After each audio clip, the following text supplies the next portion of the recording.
हमारे state transformation commission के CEO साहब का आज मुख्यमंत्री जी के नेतृत्व में सरकार के द्वारा लगातार 10वां बजट प्रस्तुत किया गया है और जैसा कि आप सभी लोग जानते हैं कि एक नया कीर्तिमान भी स्थापित हुआ है। आज का बजट जो है वो 9 लाख करोड़ से ज्यादा का है।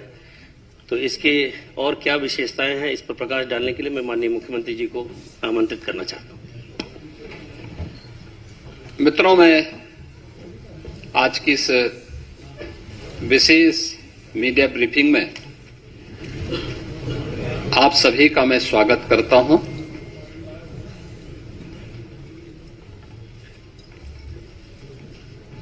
आज वर्ष 26-27 का उत्तर प्रदेश का बजट हमारे माननीय वित्त मंत्री जी के द्वारा सदन में प्रस्तुत किया गया है। उत्तर प्रदेश ने पिछले 9 वर्ष के दौरान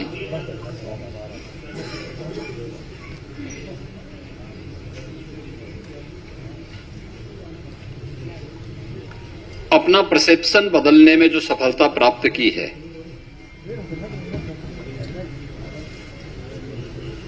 पॉलिसी पैरालिसिस से उभर करके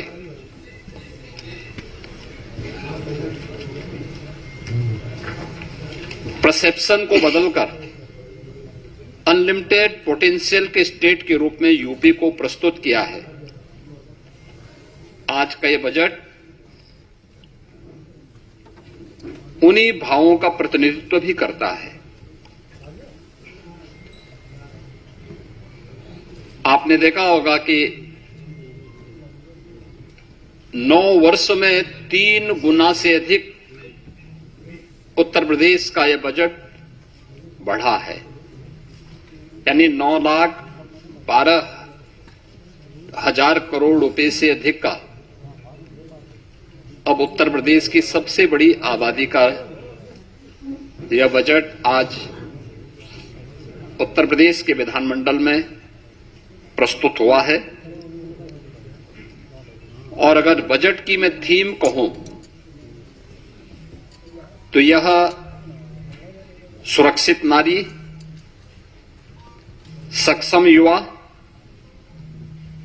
खुशहाल किसान और रात को काम, तकनीकी निवेश से समृद्ध होता उत्तर प्रदेश के लिए समर्पित यह बजट की जो हाइलाइट्स हैं, जो आपने देखा है, इसमें 43,565 करोड़ रुपए से अधिक की धनराशि केवल नई योजनाओं के लिए इस बजट में उसमें प्रस्तावित की गई है। दूसरा, 2 लाख करोड़ रुपए से अधिक की राशि कैपिटल एक्सपेंडिचर के लिए है, यानी ये परिसंपत्तियों के नवनिर्माण में, इंफ्रास्ट्रक्चर के डेवलपमेंट में और इकोनॉमी की यानी अर्थव्यवस्था को सुदृढ़ीकरण करने में इसकी बड़ी भूमिका होती है और यहीं से रोजगार का सृजन भी होता है। ये रोजगार सृजन में भी एक बड़ी भूमिका का निर्वहन करता है। ये बजट का मुख्य हाइलाइट्स है। आपने इस चीज को बजट में देखा होगा। बजट भाषण जब वित्त मंत्री जी पढ़ रहे थे तो उस समय भी आपने इस बात को गौर किया होगा कि बजट में जो हमारी एफआरबीएम की सीमा है, यानी पिछले 9 वर्ष में ये हमारी सरकार का 10वां बजट है और पहली बार हुआ है जब किसी मुख्यमंत्री को 10वां बजट प्रस्तुत करने का अवसर प्राप्त हुआ है यूपी जैसे राज्य में। इससे पहले कभी नहीं हुआ। दूसरा है कि इन 9 वर्षों में एक भी टैक्स नहीं लगाया गया। तीसरा है, यूपी के अंदर जो भी कर चोरी थी, लीकेजेस थे, इन सबको रोक करके कुशल वित्तीय प्रबंधन के माध्यम से बीमारू राज्य से उत्तर प्रदेश को भारत की अर्थव्यवस्था का एक ब्रेक थ्रू के रूप में प्रस्तुत करते हुए रेवेन्यू सरप्लस स्टेट के रूप में प्रस्तुत करने में सफलता प्राप्त हुई है। 2017 में जिस राज्य में ऋणग्रस्तता थी और वह उसकी 30% से अधिक थी, उसे घटा करके हम लोगों ने अगले ही 2-3 वर्षों के अंदर 27% में लाने में सफलता प्राप्त की थी। लेकिन 3 वर्ष का जो कोविड कालखंड था, इसके कारण यह सीमा बढ़ी थी। हम इसे फिर से 27% में लाने में सफल हुए हैं और हमारा इस वित्तीय वर्ष में यह लक्ष्य है कि हम इसको 23% तक लेके आ जाएं। यानी जो रिजर्व बैंक ने तय किया है कि किसी भी राज्य की जो कुल जीएसडीपी होगी उसकी 30% से अधिक ऋण उस पर नहीं होना चाहिए। उत्तर प्रदेश देश के उन राज्यों में है जिस राज्य के पास जो भी एफआरबीएम की सीमा तय की गई है उसके अधीन उत्तर प्रदेश ने अपने वित्तीय प्रबंधन को रखा है और उत्तर प्रदेश की ऋणग्रस्तता उसी के अधीन उत्तर प्रदेश के अंदर देखने को मिल रही है। ये हमारा कुशल वित्तीय अनुशासन भी है। बिना अतिरिक्त टैक्स लगाए हुए उत्तर प्रदेश के अंदर वेलफेयर की स्कीम को, इंफ्रास्ट्रक्चर की स्कीम को और प्रत्येक सेक्टर में नई ऊंचाइयों को प्राप्त करते हुए विकास के नित नए सोपान को स्थापित करते हुए आज उत्तर प्रदेश जिस दिशा में आगे बढ़ा है, अपनी अर्थव्यवस्था को मजबूत किया है, उसके बल पर उत्तर प्रदेश आज देश की टॉप 3 इकोनॉमी में एक है। देश की जो टॉप 3 इकोनॉमी है उनमें से उत्तर प्रदेश की एक है। हम लोगों ने उत्तर प्रदेश जैसे राज्य को, हमने देखा होगा कि उत्तर प्रदेश में अब अनएम्प्लॉयमेंट जो रेट है इसको हम 2.24% तक के नीचे लेके आने में सफल हुए हैं। यह स्थिति 2017 के पहले यह लगभग 17 से 19% तक था। आज इसको हम नीचे करने में सफल हुए हैं। जॉब लेड ग्रोथ को लेकर के हम लोगों ने इस पूरे बजट की जो हमारी सोच है, युवाओं के प्रति समर्पित भाव के साथ जो भी ग्रोथ हो वह उनके एम्प्लॉयमेंट को लेकर के भी हो और युवाओं के एम्प्लॉयमेंट पर विशेष रूप से ध्यान देते हुए एमएसएमई, स्टार्टअप, ओडीओपी और स्थानीय उद्यमियों को विकसित करते हुए बृहद निवेश की नई योजना के साथ उत्तर प्रदेश को इन्वेस्टमेंट डेस्टिनेशन के साथ एम्प्लॉयमेंट जनरेटर के रूप में भी एक बड़ी भूमिका के साथ आगे बढ़ाने का तय। और इसके लिए आपने बजट में इन चीजों को देखा होगा, कैसे उत्तर प्रदेश ने अब उस दिशा में कार्य करना प्रारंभ किया। इमर्जिंग टेक्नोलॉजी को लेकर के आज जो बड़ी घोषणाएं हुई हैं, उन बड़ी घोषणाओं में जो बहुत महत्वपूर्ण सेक्टर है कि उत्तर प्रदेश सरकार जहां पे चल रहा है, आपने देखा होगा उत्तर प्रदेश राज्य में हमेशा इस बात को देखने को मिलता था कि अलग अलग विभाग अलग अलग समय में अलग अलग डाटा प्रस्तुत करते थे।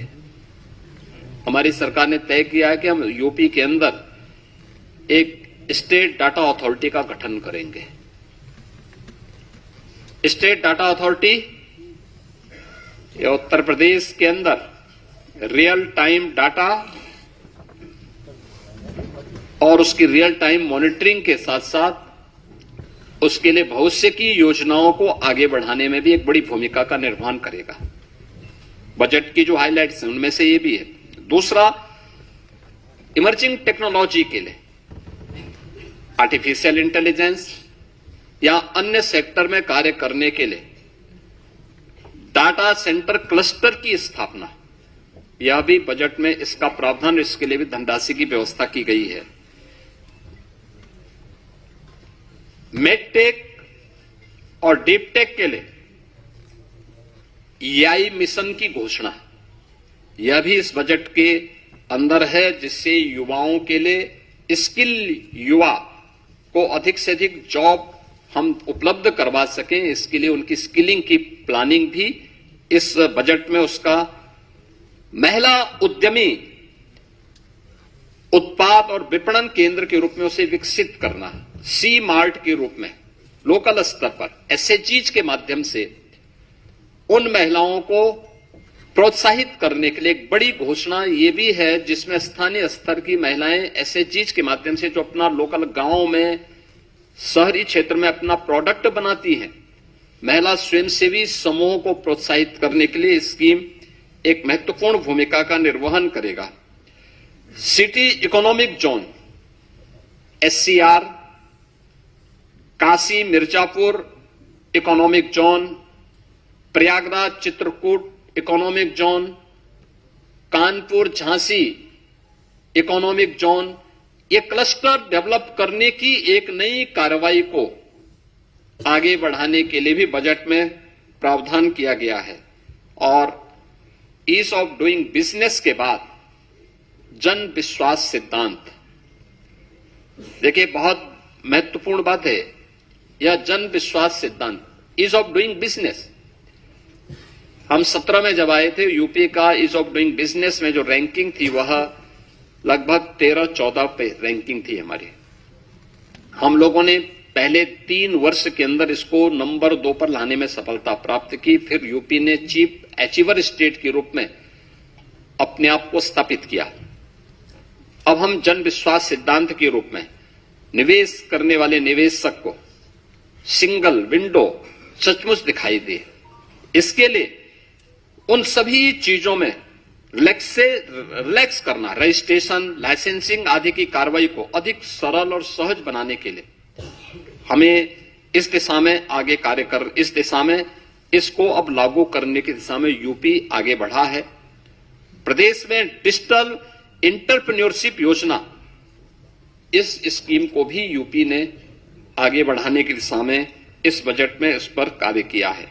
लेकिन इन सभी पर हमें सफलता तब मिली है जब प्रदेश के अंदर उस प्रकार के वातावरण को बनाने में हमें सफलता प्राप्त हुई।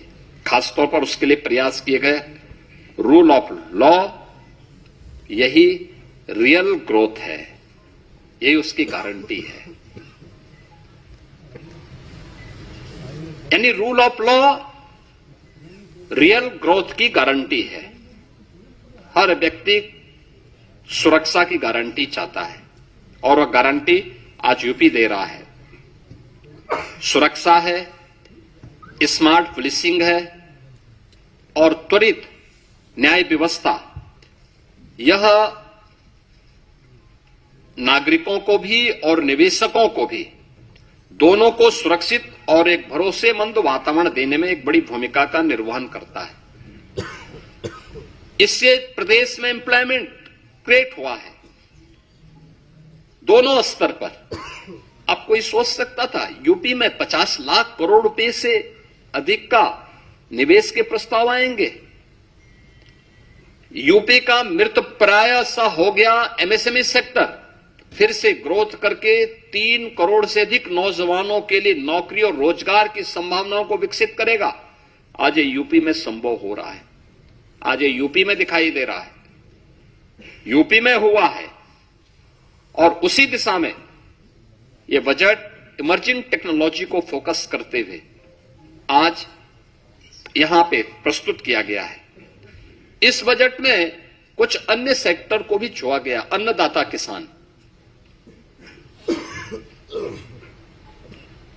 अन्नदाता किसान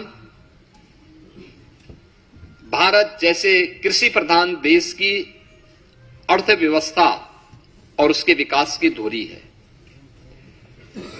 हमारा यह मानना है कि अन्नदाता किसान, यह अन्नदाता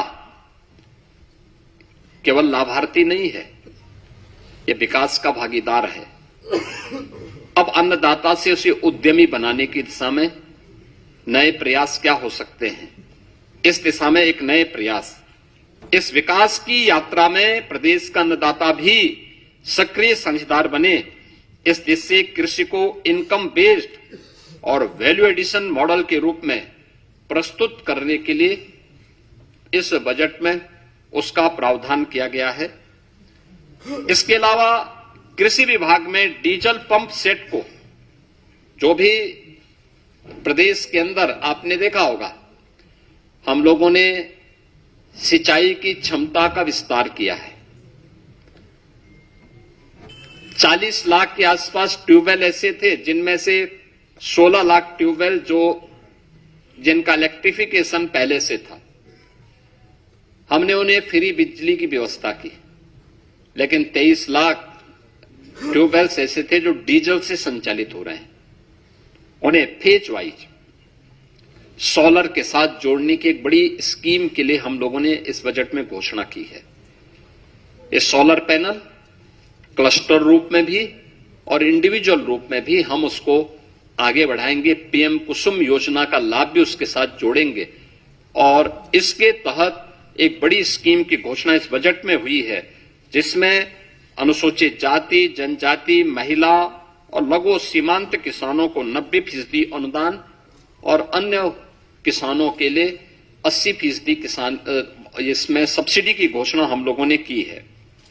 दूसरा है अंतर्राष्ट्रीय महिला किसान वर्ष 26 के तहत नाबार्ड नेप किसान के साथ एफपीओ हेतु भी एक रिवॉल्विंग फंड की व्यवस्था, यानी जो एफपीओ संचालित करते हैं उन एफपीओ के लिए भी उन्हें अतिरिक्त सुविधा और उसको फैसिलिटेट किया जा सके, इस दिशा से भी सरकार ने बजट में घोषणा की है। गन्ना के साथ ही तिलहनी और दलहनी अंतः फसली खेती, यानी अब तक होता क्या, हम एक फसल लेते थे एक समय में, गन्ना के साथ कोई दूसरी फसल नहीं ले पाते थे। इसके साथ भी उस दलहनी और तिलहनी फसलों को बोया जा सकता है, दोनों का लाभ होगा। लेकिन इससे पहले कुछ प्रगतिशील किसानों को हम लोगों ने प्रोत्साहित किया, लेकिन इस बजट में हम लोगों ने इसके लिए अच्छा प्रावधान किया है और यूपी के किसानों का जो प्रोडक्ट है वह एक्सपोर्ट हो सके, इसके लिए एग्री एक्सपोर्ट हब्स के रूप में हम लोगों ने नोएडा इंटरनेशनल एयरपोर्ट को विकसित करने की कार्रवाई आगे की है। इसमें उत्तर प्रदेश में कृषि और बागवानी उत्पादों की जो क्वालिटी है और उसका प्रोडक्शन है, इस दिशा में भी सरकार ने इस बजट में उसका प्रावधान किया है। वर्ल्ड बैंक के साथ हम लोग मिलकर के UP agrees platform, UP agrees के कार्यक्रम को आगे बढ़ा रहे हैं। हम लोगों ने इसके विस्तार की व्यवस्था भी की है और इसको एआई टूल्स के साथ जोड़ने की, यानी आर्टिफिशियल इंटेलिजेंस का उपयोग यहां पे कैसे हम कर सकते हैं, इसके बारे में भी एक बड़ी घोषणा इसमें की गई है। विश्व की सबसे बड़ी अन्न भंडारण योजना, इसमें उत्तर प्रदेश में इस बार हम लोगों ने बजट में 2 लाख मीट्रिक टन अतिरिक्त खाद्यान्न भंडारण की क्षमता विकसित करने का टारगेट भी तय किया है। यानी स्टॉक यहां पे प्रदेश के अंदर वेयर हाउसिंग का निर्माण हो, बड़े बड़े गोदाम बने, इसके लिए विशेष सब्सिडी की व्यवस्था, इसके लिए हमारी पहले से पॉलिसी है। उस पॉलिसी के दायरे में जो भी निवेश करना चाहेगा उसको हम प्रोत्साहित करेंगे और ये इस भी स्कीम हम लोगों ने दी है। इसके अलावा पशुओं को बीमा सुरक्षा देने के उद्देश्य से मुख्यमंत्री जोखिम प्रबंधन और पशुधन बीमा योजना में भी हम लोगों ने एक प्रावधान किया है, जिसमें 85% तक जो प्रीमियम होगी वह सरकार देगी और सरकार ने उसके लिए व्यवस्था की है। प्रदेश में मछुआरों को बेहतर मूल्य दिलाने के लिए state of art wholesale fish मंडी और फिश प्रोसेसिंग सेंटर के लिए भी धनराशि की व्यवस्था स्टेट में की है। लैंड लॉक्ड स्टेट में यूपी की प्रगति इस दिशा में देश के अंदर अग्रणी राज्यों में है और इस दिशा में उस जो कार्य करने की संभावनाएं हैं, इसमें वर्ल्ड फिशरीज प्रोजेक्ट सेंटर की स्थापना का भी एक बड़े कार्यक्रम को हम आगे बढ़ा रहे हैं, जिसको एक सेंटर ऑफ एक्सीलेंस के रूप में विकसित करने की कार्रवाई को भी व्यवस्था की है। 4 चीनी मिलों की क्षमता संवर्धन के प्रावधान को, जिसमें छाता मथुरा के अश्वनी और logistic hub, wearing house complex हेतु भी धनराशि का प्रावधान किया है और अन्य चीनी मिलों में भी इसकी व्यवस्था के प्रावधान किए गए हैं।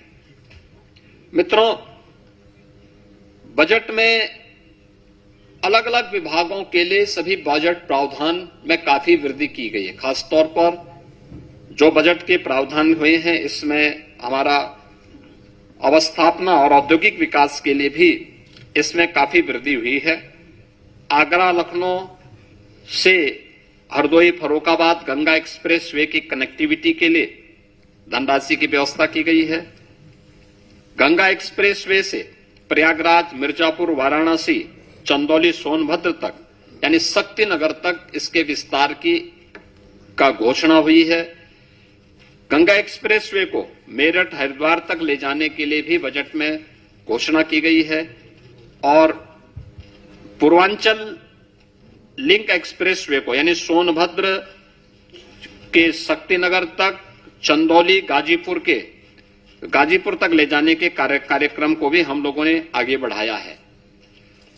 यूपी बायोफ्यूल प्लास्टिक केंद्र को भी विकसित करने की कार्रवाई को हम लोगों ने आगे बढ़ाया है और एफडीआई फॉर्च्यून 500 के अंतर्गत जो आने वाली जो कंपनियां हैं, एफडीआई के लिए आने वाली कंपनियों के लिए भी विशेष प्रावधान हम लोगों ने इस बजट में उसकी घोषणा भी की है। इसके साथ ही एमएसएमई सेक्टर में काफी बड़ी संख्या में हम लोगों ने इसको प्रोत्साहित करने के लिए कार्य किया है और एक बड़ा घोषणा, हर जिले में स्किल डेवलपमेंट के एक बड़े केंद्र को, जहां से हम हब एंड स्पोक मॉडल पर उस कार्यक्रम को आगे बढ़ा सकते हैं। इसके तहत सरदार वल्लभ भाई पटेल एम्प्लॉयमेंट जोन, इसके लिए भी प्रावधान की घोषणा की है, जिसमें 50 एकड़ से लेकर के 100 एकड़ क्षेत्रफल के एक बड़े क्लस्टर में स्किल डेवलपमेंट कार्यक्रम के साथ ही अन्य कार्यक्रमों को भी लागू करने का एक विशेष कार्यक्रम किया गया है। वन डिस्ट्रिक्ट वन कुजीन योजना के अंतर्गत भी स्थानीय खाद्य पदार्थों की ब्रांडिंग की जा सके, इसको प्रोत्साहित करने का भी प्रावधान इस बजट में किया गया है और उनके लिए विशेष प्रावधान किया गया है। उत्तर प्रदेश के युवाओं के लिए, उन्हें डिजिटली सक्षम बनाने के लिए हम लोगों ने स्वामी विवेकानंद युवा सशक्तिकरण योजना के अंतर्गत जो चालू वर्ष में उनके लिए टैबलेट या स्मार्टफोन वितरण के कार्यक्रम के लिए धनराशि की व्यवस्था भी इस बजट में की है और इसके साथ ही एमएसएमई सेक्टर में खासतौर पर जो पुराने कंबल कारखाने थे, उन कंबल कारखानों को आधुनिकीकरण करने की दिशा में, क्योंकि हर वर्ष हम लोगों को, गरीबों को कंबल वितरण करने के लिए अतिरिक्त प्रावधान करने पड़ते हैं, उसके लिए भी हम लोगों ने इस बजट में इसका प्रस्ताव किया है।